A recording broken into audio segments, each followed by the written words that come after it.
We've been pushing out content like crazy here on Celtics Today, so if you want more Celtics videos, we need more subscribers. Let's get to 7K. If you haven't subscribed already, go to youtube.com/CelticsTV, that link at the bottom of your screen, or hit that red subscribe button.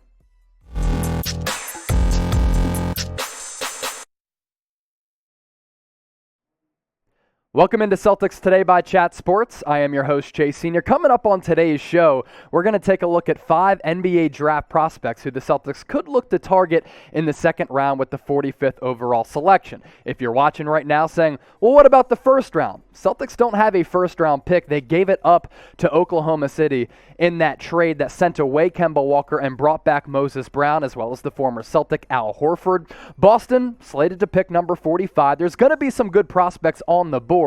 And some of the needs that I'm looking at for this current roster right now, it's the point guard position because Marcus Smart, Peyton Pritchard, the only point guards on the roster. I'm also looking at forward and center for the positions that the Celtics could look to kind of fortify in the upcoming draft. So with that, let's take a look and break down these 5 draft prospects. Let's tip it off with taking a gander at Tre Mann, guard/point guard out of Florida, kind of a combo guy, very skilled player who improved dramatically last year from his freshman season, and we'll take a look at those numbers coming up.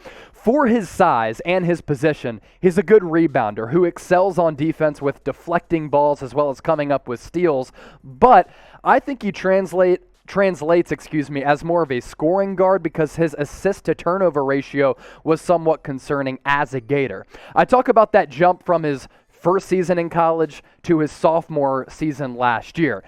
It was massive. Freshman year only averaged 5.3 points per game. That went up to 16 this past year. Rebounds went up by nearly 4. His assists per game went up from less than 1 to 3.5. But really what I'm looking at here, it's the jump he made with his shooting stroke as well as his shooting efficiency. He got so much better as a three-point shooter as he was hovering around 40% and as a free throw shooter. He was abysmal at the line as a freshman. He was manageable and pretty good as a sophomore. Is he somewhere in between there? Can he continue to improve? Those are some of the questions for Trey Mann and why he, as a prospect, is probably going to slide to the second round. Do you think it'd be a good fit on the Celtics roster? Get into the comment section. Let your votes be known. Type G for yes, he'd be a good fit. Type B for bad fit. Get those votes in down below. Let's move ahead to Josh Primo, guard out of Alabama, who could also figure to be a 3-and-D wing guy.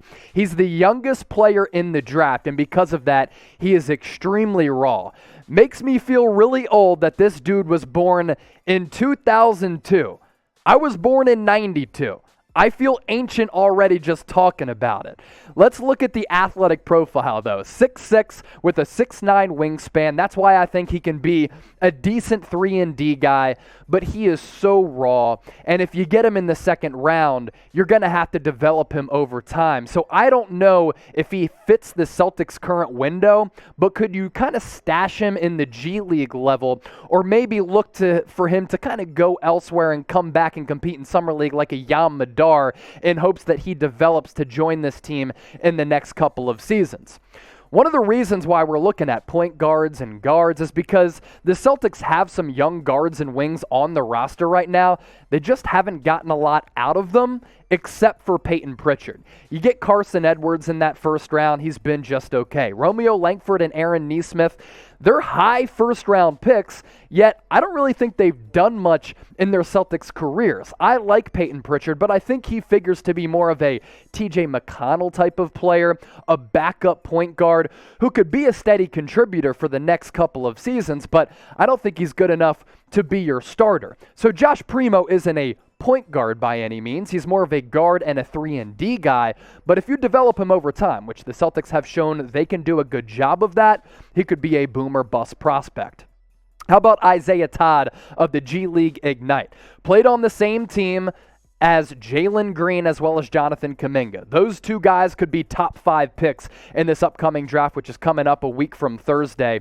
Isaiah Todd was overshadowed by those two players. That's why he's not getting a lot of buzz, but a lot of people like him in the second round in terms of value. Has a really smooth stroke for a big man. He shot 36+% from distance with the Ignite. I think he has starter potential, not right away, but a couple of years down the road. And when you look at his numbers from this past year, his lone season with the G League Ignite, he was pretty good. 12 points per game. He could definitely be a better rebounder.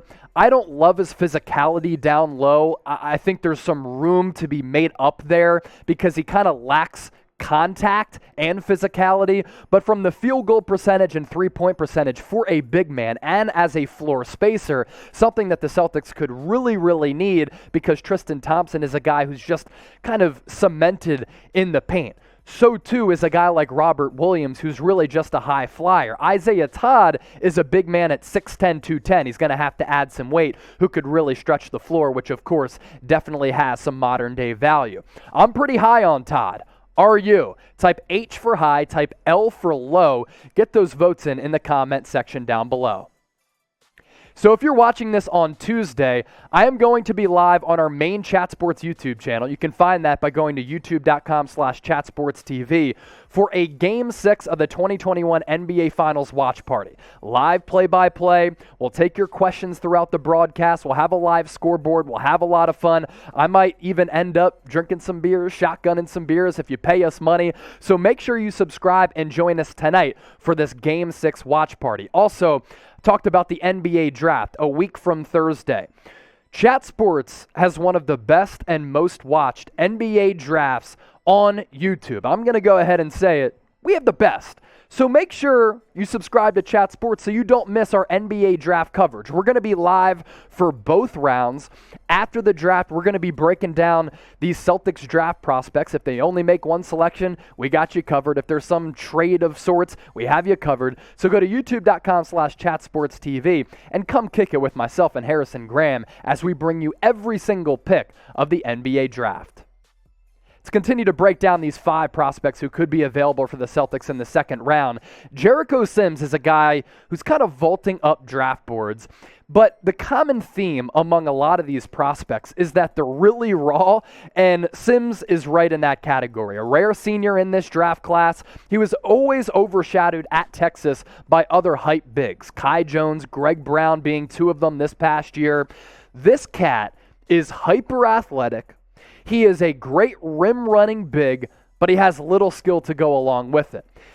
I like his aggressiveness, though. I like that he has no fear. He might remind a lot of people of Robert Williams. I'd say Sims is a little bit more raw than a guy like Williams, who I think brings you a little bit more value because he's more further along in his developmental process. But a few years down the line, could Sims be a Robert Williams type of player?